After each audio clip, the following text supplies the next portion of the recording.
It is conference championship weekend. We've been playing to get to this point of the season. Interestingly enough, and I want to give a shout out to one of my viewers, Dale, who pointed this out. Look at these conference championships. You have a new member in the conference championships in almost every big game. Texas and Georgia. Remember, Texas was in the Big 12 last year.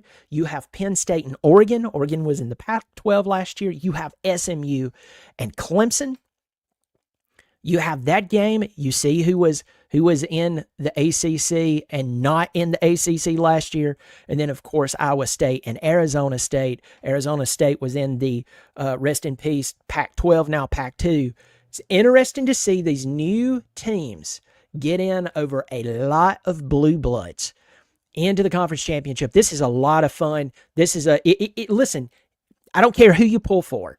This is a fun time of year, and I'm glad you're here. Hey, before I go any farther, I'm Brian. I'm glad you're here. I hope you'll subscribe. I've looked at my analytics. I've been talking about this a lot, but I'm just calling you to action. If you like an independent who has no strings attached, calls it as it is, gets a little fiery here and there, I hope you'll subscribe to my channel. Remember, it's free, so I do appreciate it. Let's dive into the games. In less than 55 minutes, we're going to be seeing some games kick off. So I'm going to go in the order of kickoff. Now, of course, my Clemson Tigers and SMU play tonight, 8 o'clock on ABC in Charlotte. SMU is still a 2.5-point favorite. The over-under is 55.5. I gave my prediction on it a couple of days ago. A lot of people shocked at that, who I picked in this game, but we'll go over that in just a moment. Let's start with the closest to kickoff, or let's recap. Let's recap yesterday. We had UNLV and Boise State playing. Ashton Jeanty, the guy who is now third or fourth in, I believe he's fourth in overall rushing yards behind Barry Sanders, Kevin Smith of UCF. Who else was it? Melvin Gordon's in second, the great Wisconsin running back. I think that was 2014. Ashton Jeanty just doing a really good job last night. I believe he rushed for over 200 yards. And Boise State, they have locked down their place in the college football playoff. A lot of people believe they will get a bye, but we will see tomorrow at 12 o'clock when the selection committee puts all of this together. So there's that. But congratulations to Boise State. They won 21-7. Army and Tulane got together. And what a conference championship, the American Athletic Conference Championship. Tulane, this was their third appearance in a row.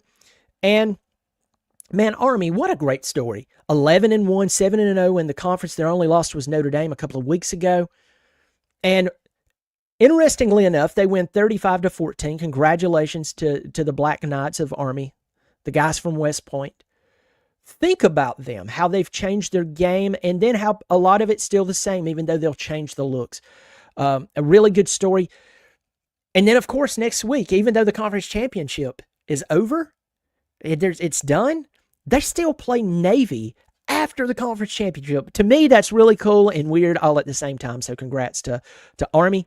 Tulane, I think that a lot of, and I'm not taking away from what Army did whatsoever. They won by 21 points. Come on, y'all. But Tulane, I believe they have a lot of off-the-field distractions, especially with their new head coach, John Summerall. His name's being floated around for a lot of big jobs, and I kind of wonder if those distractions with the team within the locker room kind of affected them not being as competitive as they possibly could be, because they scored 7 points. They scored 7 points in 3 quarters. And so it's kind of shocking, but congratulations to Army Black Knights. So let's go ahead. 12 o'clock. 12 o'clock, we have the Dr. Pepper Big 12 Championship. This game's going to be over on ABC. The Iowa State Cyclones, they've been in the Big Ten for a while. They're 10-2 coming into this game. Matt Campbell has been a hot name in college football. A lot of people has a lot of respect for the guy. Remember, Clemson played Matt Campbell in Iowa State when Brock Purdy was there and Breece Hall was there. Now, Breece Hall, I'm pretty sure, sat out, but I'm pretty sure, I need to go look at this. Don't quote me on this. Pretty sure that Breece Hall, I know he sat out, but Brock Purdy, I don't think he sat out. Clemson beat them back in for the 2021 season in the Russell Athletic Bowl or Cheez-It Bowl or whatever the crap it was called at the time. Now you have Arizona State and arguably one of the hottest young coaches in the game. I think, what's his name? Dillingham? He's like 34. And I want to say this is his second year at his alma mater. And so they lost to Texas Tech in a close one. They lost to Cincinnati. But they beat Kansas State. They beat BYU. And you look at their season, and maybe it's not blowing you away, but listen, they won 10 games. I believe they were picked to finish dead last in the Big 12. And here, both of these teams are in this game. Now, I'm going to be transparent with you. I don't know a ton about both of these teams. I really don't. I know that a lot of people likes to watch Cam Scatterbo. He's rushed for almost 1,400 yards, 17 touchdowns, 5.7 yards average per carry. A lot of people likes to talk about him. He's the running back from Arizona State. But really what this game comes down to, it just comes down to the ABCs of football. Every game really comes down to the ABCs of football. Discipline. Are you filling your lanes? Are you staying on your man if we're calling man coverage? Do we have busted coverage over the top? Are we missing tackles? The question is, will they play? Whoever plays the most disciplined game and limits the turnovers, takes advantage of what is there, wins this ball game. Right now, Iowa State is a 1-point favorite. Let me translate that to you in Las Vegas style. Anyone could win this game. Anyone could win this game. This is a toss-up for me. But I think Arizona State is on a roll. Let's look at Iowa State and see who their big wins were over. They won over Kansas State. Both teams beat Kansas State. They suffered 2 losses in a row earlier in the season to Texas Tech and Kansas. So it's really a toss-up. I'm going to lean towards the Arizona State Sun Devils to win this ball game. Let's move on to another massive. This is a massive game. I did a preview on this game. At first, nobody was watching it. Now a ton of people has watched it. We have Georgia Bulldogs and Texas Longhorns in Atlanta, 4 o'clock ABC. Texas is a 3-point favorite. And there's injuries on both sides, but you have Quinn Ewers, you have Beck. We did see Arch Manning come out last week against Texas A&M. So they will put Manning in. And they put Manning in against Georgia when it was, 23-0? Something like that. This game is its own game. What happened in Austin. You can learn from it. But I said on my preview, and I'll re-emphasize this. This game is different. A lot of people's talking about Kirby Smart, and they're kind of chuckling like, SEC championship. He's 2-4. And when game day's there, he's 0-4. And I ask this very important question because this is one of the ways you want to get better at picking games. You want to get better at understanding how good your team and how good your team is not. One of the keys, one of the things that changed the way that I look at ball games is I ask this question. I ask, in their losses, who did they play? How did they play? What was it like? In your wins, who did you play? How did you play? And then we move on to other questions like, who was coaching on the other side? Who is coaching now? And there's more questions that I've come up with just mentally now to look at a team and go yay or nay. And I picked the regular season game wrong. You know why? Because I violated one of my principles. I did not ask the question, who has Texas played? I didn't. And I picked the game wrong. I picked Texas to win that game. I picked the Clemson Tigers season to a T, 9-3. I also picked them to lose to Georgia. I picked them to lose to South Carolina in my previews those weeks. I picked the winner. Unfortunately, it was the other team. Why? Was that what I wanted? No, it's because I asked the questions I just asked, and I gave myself an honest answer. And trust me, I didn't enjoy it. But the point is, here's the point. Listen to me, and I want you to hear me very well. The point is, you need to ask yourself, who did Georgia lose to when they were 2-4?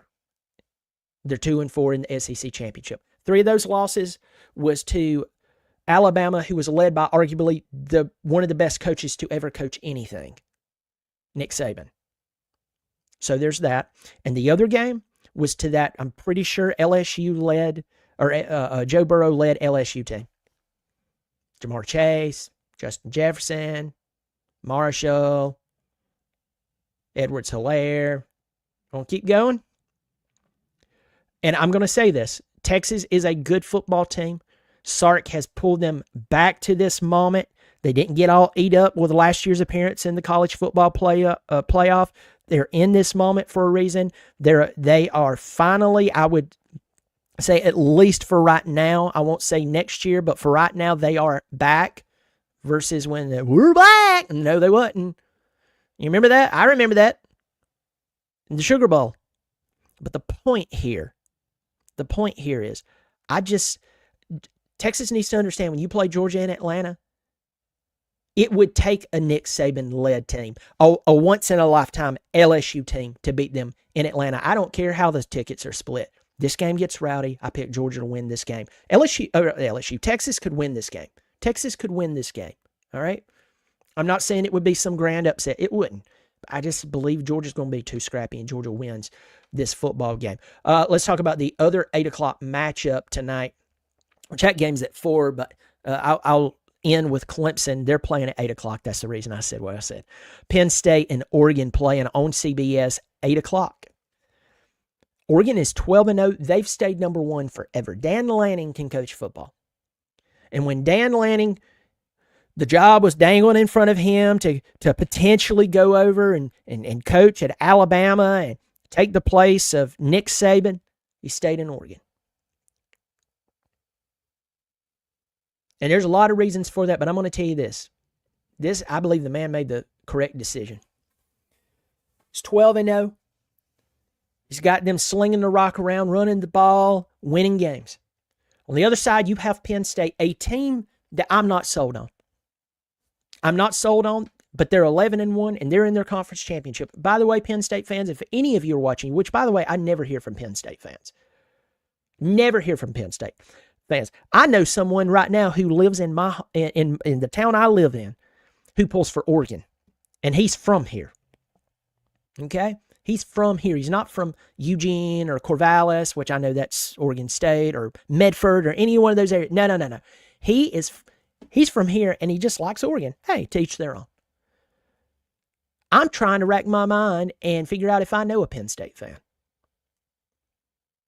So, with that said, Penn State, they've just slid into this game. While all the hoopla of Ohio State was going on, they just kind of slid into the game. While other teams were fighting it out and you're watching Michigan fall apart except for beating Ohio State, Penn State just, boom, we're here. We're here. Well, everybody's talking about Indiana. Penn State shows up.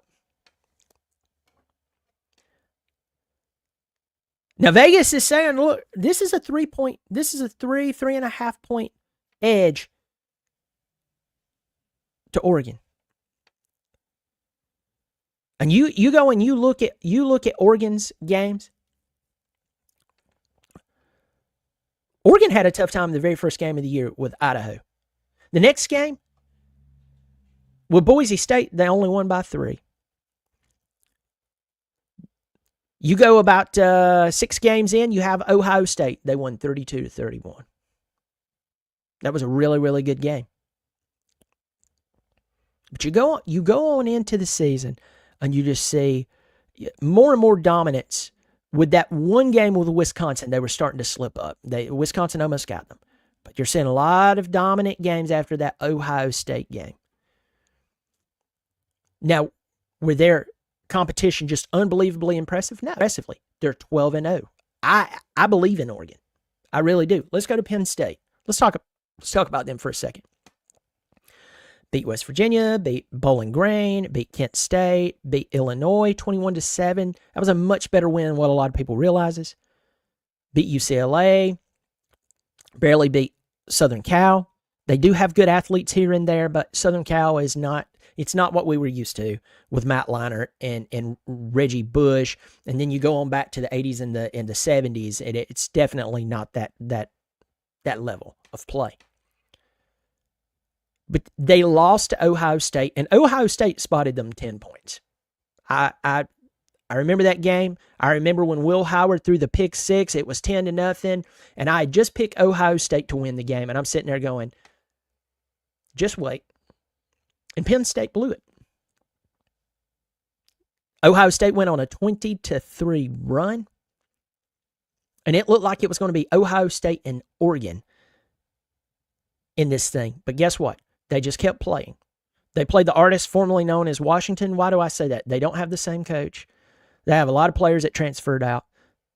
They won 35-6. They played Purdue. Not good. Minnesota almost beat them. They won that game 26-21. They went in, played Maryland, won 44-7. They won their games. But folks, I am telling you right now, I do not buy Penn State. I think Mark Richt is a good man, and he's not a bad coach. And to see his health problems, folks, please understand, I'm using him as an example because he was at a high-profile job that things got really uncomfortable there. I mean, when he was gone, they were 10-3 that year. It wasn't like Kirby took over a dumpster fire. But James Franklin reminds me a lot of Mark Richt. Not a bad coach, can win you 10 games. But I just don't buy that they can win a championship. Can get you to a Rose Bowl. They can get you to a big-time bowl game, but they can't get you a national championship. It's just always that close. And then you come to that weird place for fans. And I'm telling you, I deal with this all the time when I'm talking about Clemson.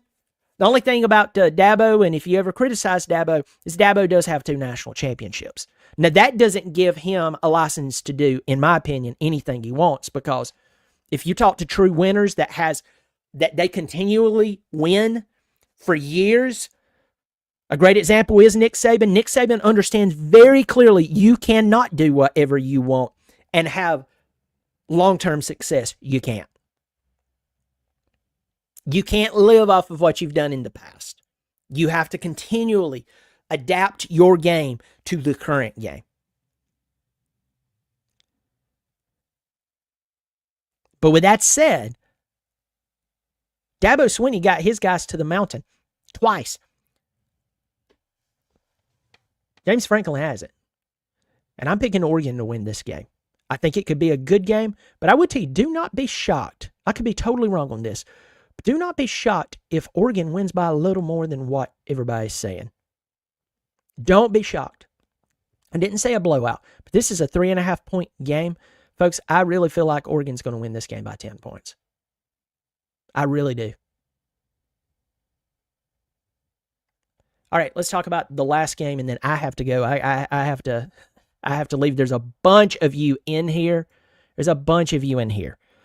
And please forgive me because I'm probably not going to get to say hello to most of you. I'll try to do this really, really fast, but I'm going to have to end this video here in just a moment. Before I give a shout out, if you haven't subscribed, I'm asking you to please subscribe. Why?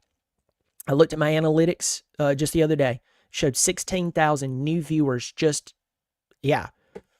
if half of them subscribed, I would have 8,000 more subscribers. I'm an independent, y'all. I don't have sponsorship. There's nothing wrong with sponsorship, by the way. I'm not part of a big network. In some cases, being part of a big network is not a big deal. Only time I have a problem with a big network is when they try to keep me from telling the truth. And I think that's what resonates with a lot of you, is that you're like, you know what? Sometimes Brian comes off like a negative person, maybe a pessimist. But you know what? Man, there's a lot of times he went against the grain and caught crap for it. And you know what? He stuck to his guns. And if that resonates with you, I hope you'll subscribe. It's free, okay? So I just want to tell you that I don't have a problem with big networks as long as they allow you to tell the truth and you're not towing the company line. Because when you toe the company line, guess what happens? You start to not completely lie, but you don't completely tell the truth. And we see it all the time. We see it all the time. So if that resonates with you, that even if I catch crap, I call it as I see it, even when I'm wrong, and then come back and say, hey, I was wrong there, like the Texas game.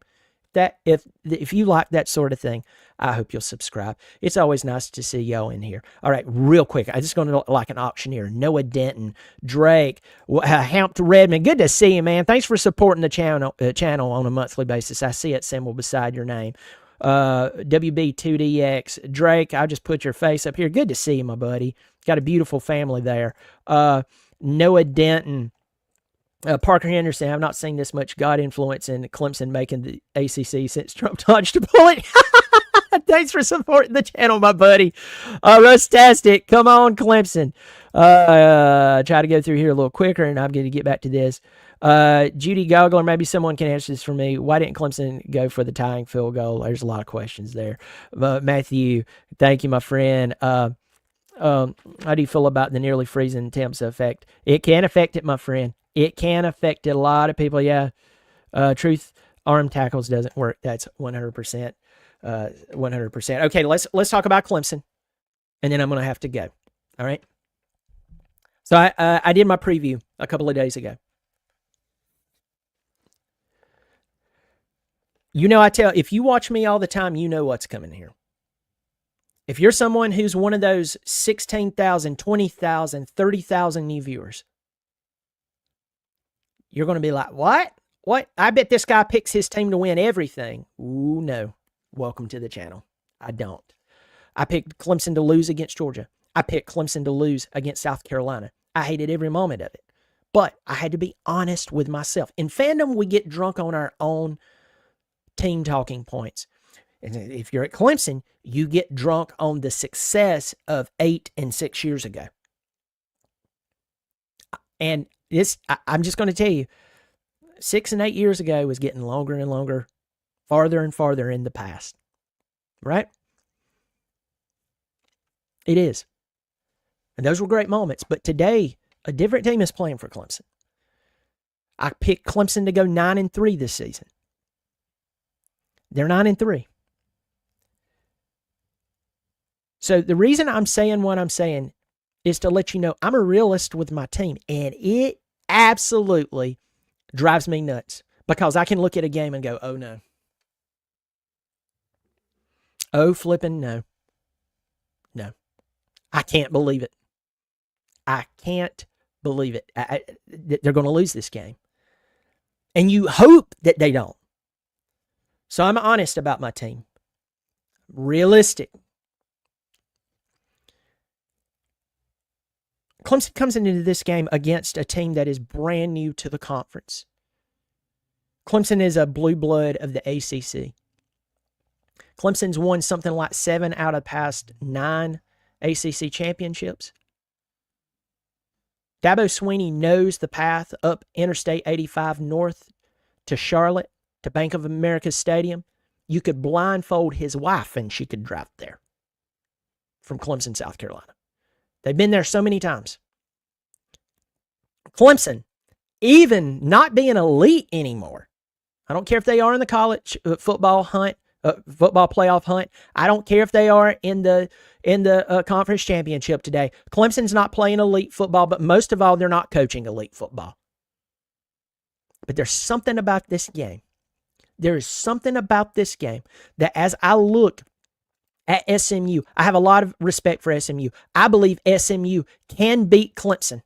I believe they can do it 8 o'clock tonight on ABC for the ACC championship. But I am telling you, I try not to go with my feelings. I try not to go with my want for Clemson to beat South Carolina. I called it. Unfortunately, they lost. Sometimes I wished I didn't ask myself certain questions. But tonight, I have picked Clemson Tigers to win the ACC championship because there's just something different about this game. Dabo is already hearing people chirp about, oh, if Clemson wins the ACC championship, this is not a 3-loss SEC team. This is a 3-loss team that lost to 2 SEC teams. One of them got thumped and lost to a 4-loss Louisville team by double digits at night in Death Valley. And I'm going to tell you right now, there's things about Dabo Swinney that I wish that he would go back to his old ways. But there is one thing that Dabo Swinney has every now and again, it comes back up. It reappears. And that is, listen to me, Dabo Swinney, he gets awfully offended when you start to put down on his team at big moments. You could say, well, what about Georgia? What about South Carolina? Touche. Is that the proper response? Anyway, here's my point. I believe Clemson's going to be ready for this game. I'm not predicting that they're going to go to the college football playoff and do great. No. That they're a front runner for the national championship? No. But let me tell you what I am going to say. I believe that he's going to have the team ready. I believe Clemson wins this game tonight. It's going to be a good game. They're going to have to play great. Folks, thank you so much. Thank you so much for watching the channel. I have to go. Again, if you haven't subscribed, I hope you will. Hope you will subscribe. Drop me a line and let me know that you're here. Folks, hope you have a good one. I'll do a pregame for Clemson tonight, do a halftime, may talk about some of the other games according to what happens. Be on the lookout. I hope you have a good, safe, warm day. As always, go Tigers.